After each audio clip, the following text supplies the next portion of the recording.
Yo, what's up, guys? I want to share with you a stock that I'm literally all in on here in my MooMoo portfolio. So it's our largest holding in here by far. It makes up 30% of the portfolio, and I can't wait to share with you all the impressive stats about this company. I'm going to tell you why I'm more bullish now today than I was when I initially bought my first shares. So this company has incredible financial metrics and incredible valuation, and I'm gonna just get straight into it. So here's Powell Industries' net income.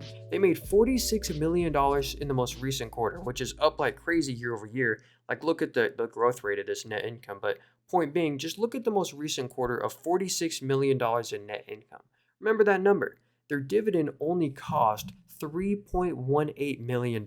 So yeah, this company does pay a dividend. It has a higher yield than Apple and a lower payout ratio than Apple, which is pretty cool. But let me show you the dividend yield. I get it, it's not much. It's only 0.66%, so it's pretty low. But think about how much room they have to organically raise the dividend. Like, they could literally 5x their dividend, no problem, if they wanted to. On top of that, I forgot to mention, I'll go ahead and show you. This company has zero debt. So this company doesn't owe anyone any money. So if we go to the total debt tab, it says zero and it's blank because they have no debt. And on top of that, if we go to their cash right now, they have $332 million of cash on hand. So zero debt with $300 million of cash. And since we're in a high interest rate environment, what are they doing with that cash? I listened to their earnings call. They said they're putting it in the 1 to 3 week treasuries, and that's why they're making this pure interest. They made $4.5 million of pure interest in the most recent quarter. And why is this significant? Remember, $4.5 million in pure interest, the dividend only cost $3.18 million, so their dividend is essentially free. So here's Apple real quick. They have a dividend yield of 0.47% and their payout ratio is 15%. If we head over to Powell Industries, they have a dividend yield of 0.65% and the payout ratio is literally 9.91%. And on top of that, they have a 9.41% free cash flow yield. So what that means is they make 9.41% of their entire market cap just in free cash flow just in the past year, which is crazy. And on top of that, this we can look at earnings yield. This is instead of free cash flow, you use EPS, which is net income. So this is really the net income yield. And if we compare this to Apple, so look, here's Powell Industries with the 9% free cash flow yield. Here's Apple with the free cash flow yield of 3.28%. So in my opinion, this one's a way better deal. You know, it's obviously not Apple, and comparing is kind of crazy. I just compare it in the sense that they both have a small dividend and they're growing a bunch in stock price. But check this out. This is why they're not Apple. They have a market cap of $2 billion, $1.96 billion. So way, way, way tinier market cap. But check this out. Remember, they have $373 million in net cash. And so the net cash per share is $31. And one share right now costs $160. So a ton of their market cap is just cash. And on top of that, the PE ratio is literally a 15.3 on a trailing 12 months basis. And it says the forward PE is a 17.81, which is actually not accurate because if we look at the analysts, there are no analysts forecasting anything, and they have beaten every single one of their last estimates. And here's the estimates of their revenue from S&P Global. Like, look at the blue line. That's the revenue they reported. And here's the EPS, huge EPS beats versus what's expected, and huge EBITDA beats. So looking at what the analysts are expecting isn't really the best idea, in my opinion. So that's why it's not an accurate forward PE ratio. And check out how they're improving their margins. Look, their gross margins at a 25% all-time high, up 30% year over year. The operating margin is at 16% versus 6% last year. So this company is getting way more profitable with their margins. Like, look at the net margin. It's up to 13.7%. So that's why I really love this company, and that's why it's my largest holding here in my portfolio. I own 12 shares, and on top of that, once I buy a stock in here, I'm literally never allowed to sell it. So if you want to come back to my channel in a couple years or something, I will still own Powell Industries, and that's my rule for my MooMoo portfolio. I will never sell a stock in there. I also have my Robinhood portfolio, which this one's worth $13,000. And so now I want to take you through Powell Industries' most recent investor presentation because they literally just reported earnings a couple of days ago. And there are a lot of cool highlights. Like, so far year to date, they have revenue of $737 million. And remember, the market cap is just under $2 billion. And we can see the breakdown by geography, like the United States is 84%, then Canada and UK.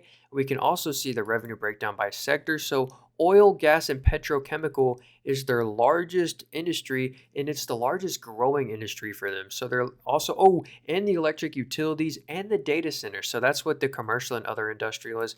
That's the data center, and they also have an unleveraged balance sheet. So let me show you what they do. They make solutions for complex electrical applications like this kind of stuff right here. Well, let's actually go to the important slides. Like here are their primary markets, their big customers, the oil, gas, and petrochemical sector. And on top of that, the industrial and commercial application, like they have data centers, utilities. The LNG, the liquefied natural gas is big, petrochemical. And let me show you how much they're growing year over year. Oh yeah, so here are their partners slash competitors. Eaton is cool. That's a big name. You might recognize some of those names. But anyway, let me show you how much the company's growing. Oh yeah, like you can look at all this right here.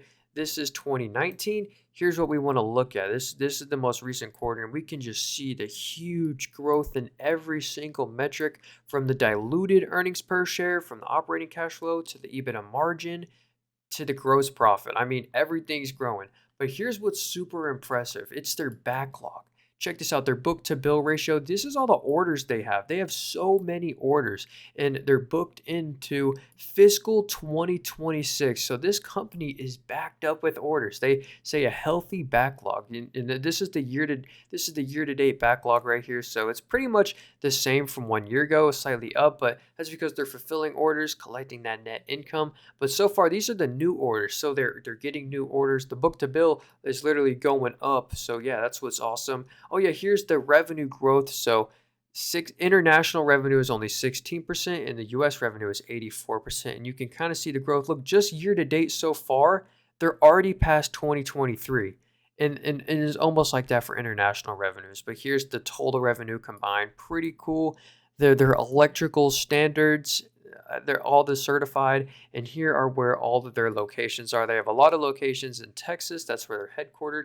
They also have some here, in Europe and all over the world. Oh yeah, and here's their revenue mix by sector. So it really hasn't changed much, like the largest holding. The only one that's really changed is this purple petrochemical. So in 2023 and in 2022, look, it was at 13%, but this year it really blew up, and now it's 18%. So that's kind of crazy. There's some real growth right there. And on top of that, look at this beautiful income statement metrics. This is their SG&A, which includes the R&D expense.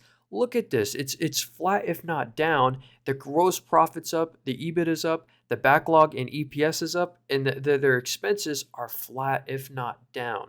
So their expenses are in line. That's why this company is cranking up their margins, because they're not having to spend that much on SG&A. We consider their cash and short-term equivalents. Okay, so it's actually at 374 million. So remember the market cap of 2 billion. So this is the cash and equivalents. They only have cash of, I believe, 337 million, and the other rest of the 50 million or whatever is the short-term investments, whatever. And of course, this company has zero debt. That's why it's blank here. But that was pretty much what I wanted to share with you guys. That's why this company is super impressive to me. If you want to read all these, you can.